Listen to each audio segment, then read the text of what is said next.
Hi students, and welcome to today's lesson. I'm Mr. Hunter. Today we will explore the question, what factors determine the appearance of stars? Are you ready? Grab your pencil and your science journal, and let's get started.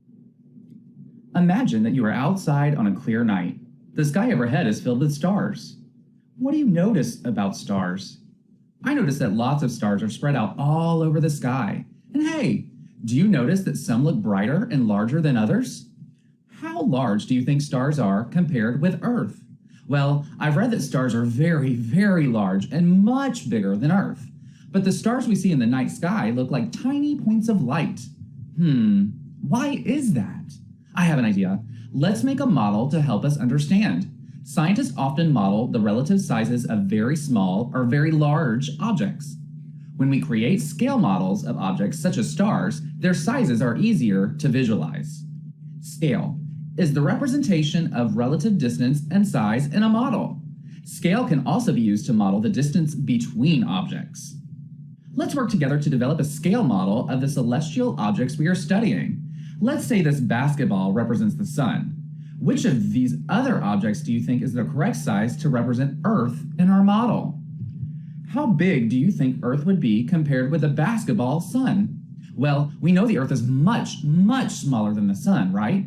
So let's rule out the soccer ball, since the soccer ball and basketball are about the same size. What about the tennis ball?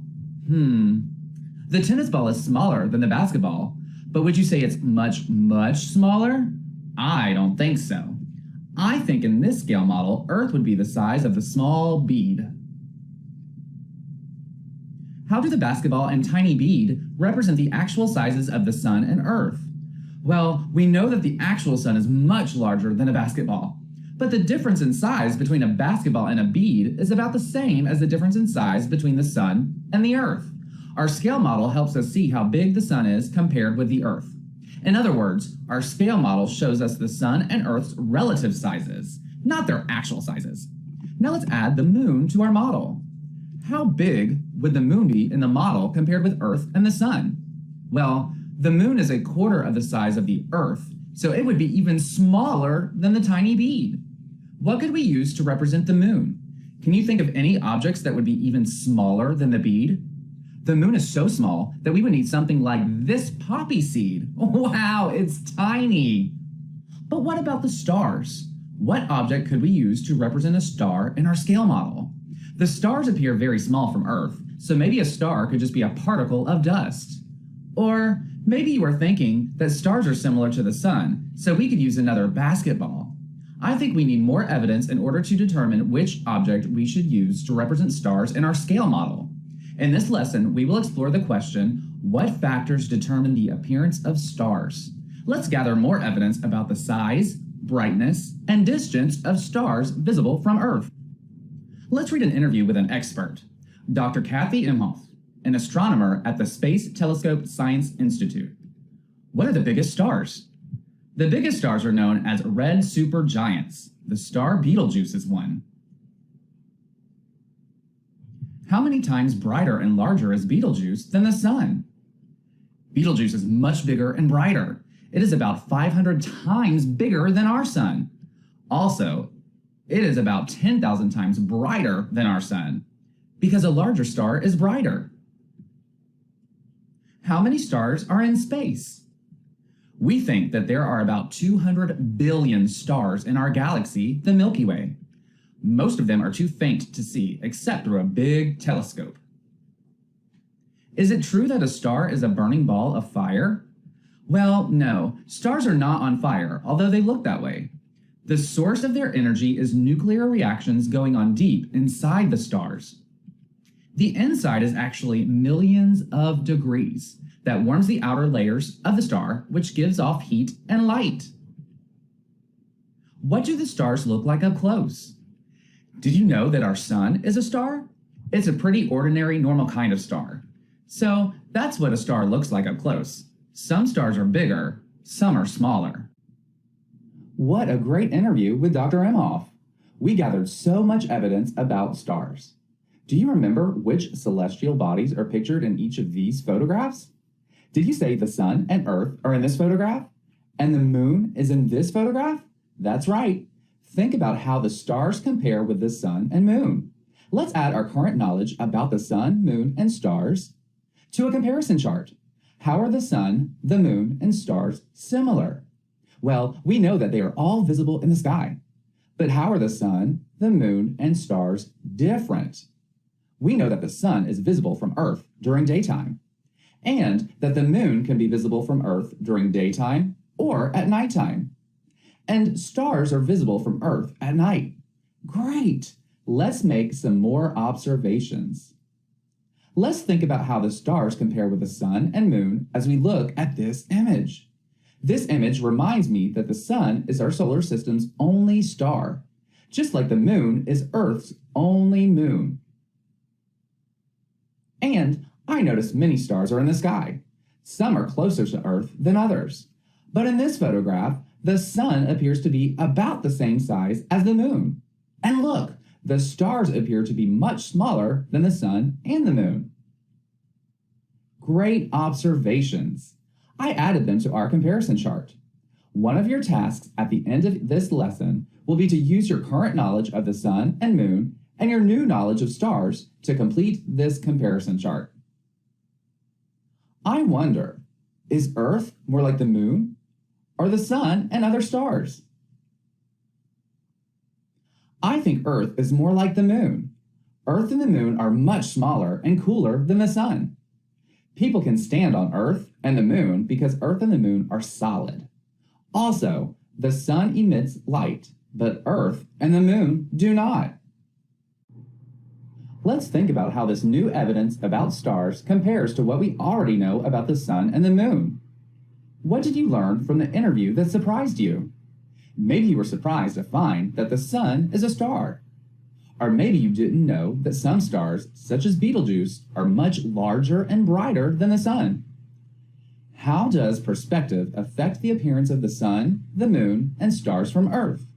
Well, from our view on Earth, the sun always appears larger than other stars, even though it's actually smaller than some stars.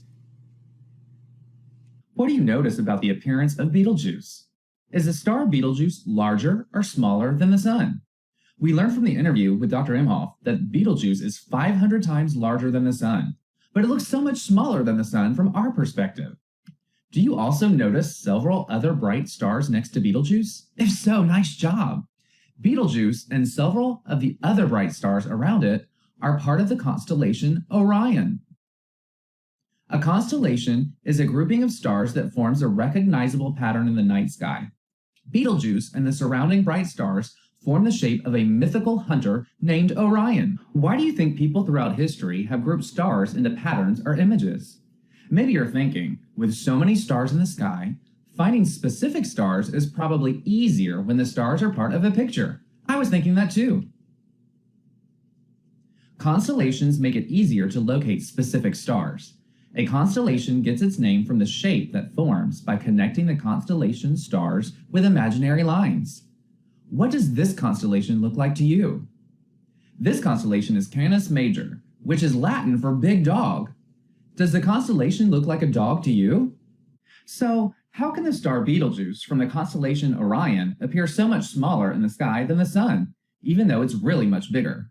Let's find out. Let's investigate the apparent size of objects in the sky. To start, let's use different size spherical objects to represent the sun and the moon, like we did with the basketball and the poppy seed. We can use two different size balls, but these representations of the sun and the moon aren't to scale, right? What does it mean to say that the spherical objects representing the sun and moon are not to scale? Well, it means that the two balls don't show the actual difference in size between the sun and the moon. So keep that in mind as we carry out our investigation. Even though the balls are not to scale, the sun ball is bigger than the moon ball. So how can we show that the sun and moon appear to be the same size when viewed from Earth? Well, the moon is closer to Earth than the sun, right? So what if we have the student holding the sun walk farther away from us? The sun student should keep walking away until the sun appears to be the same size as the moon. Do you think that will work? Let's try.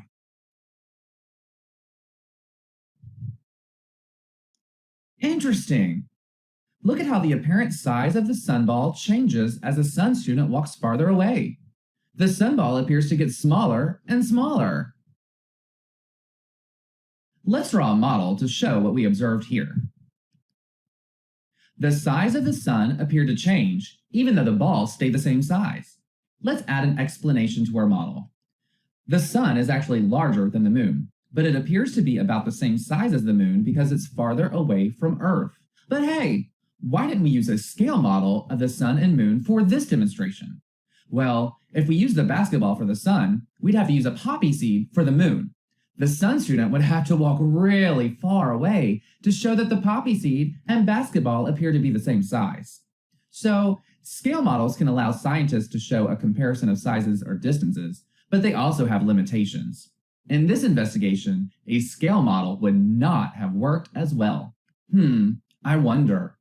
How might we use a similar investigation to represent the different sizes of stars seen in the sky? How could we represent the sun and a distant star? What if we have both students hold the same size ball like this? This ball will represent the sun, and this ball will represent the star.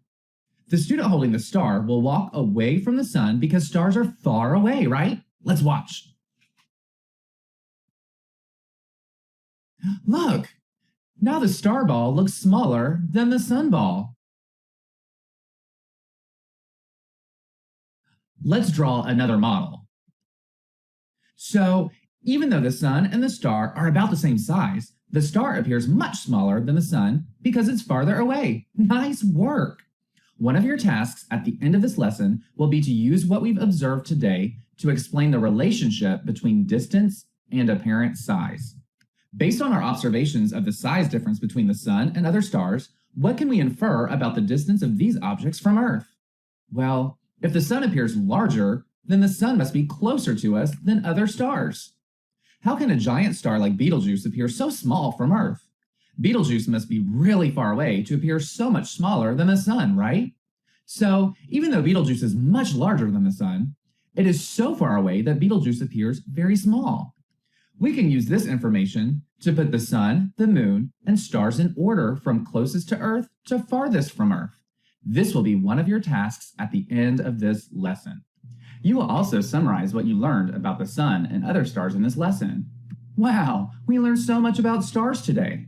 In the next lesson, we will explore how distance affects other aspects of the appearance of stars. Let's review your tasks for today. First, complete the comparison chart. Second, put the sun, the moon, and stars in order from closest to Earth to farthest from Earth. Third, explain the relationship between distance and apparent size. Fourth, summarize what you learned about the sun and other stars in this lesson.